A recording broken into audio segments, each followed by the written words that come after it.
Reporters on this week's Global View, indigenous peoples in Peru recently forced operations to a halt at Peru, a state-owned gas company. This followed 5 weeks of protest against a law that they say opens Peru's Amazon to oil and natural resource development.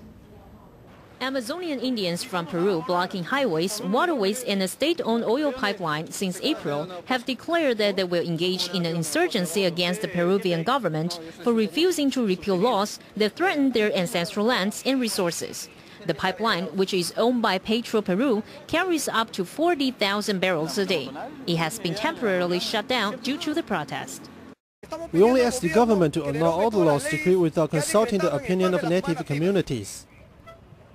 The protests against the decrees, which align Peruvian law with the free trade deal with the United States, have affected production at oil wells owned by Argentina's Plus Petrol, French-British Perenco, Peru, and Talisman. We say to our native brothers that the government and myself, who profoundly identifies himself with the natives, are willing to listen because we believe that they are right when they speak of the need for investment in education, water, land ownership. We are in agreement with them. But what we are not in agreement with are the measures that affect the entire population of Peru. Peru's President Alan Garcia has defended the decrees as needed to help impoverished Peru develop. He declared a state of emergency in affected jungle provinces May 9, a move that allows the government to use armed force to quell protests and guarantee services. However, Amazon groups say the laws would pave the way for their ancestral lands to be taken over by multinational companies. The group has previously declared that it will mount an insurgency against Peru's government.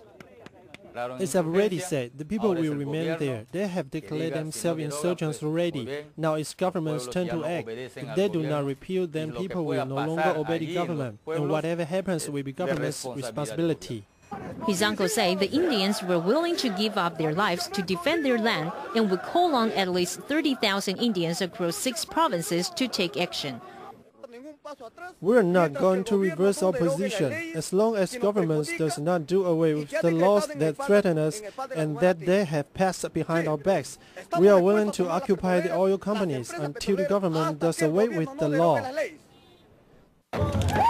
Peru, which has auction of mining and energy concessions throughout most of the country, has drawn fierce criticism from environmental and human rights groups. They say development threatens the environment and risks exposing remote tribes to new and deadly diseases.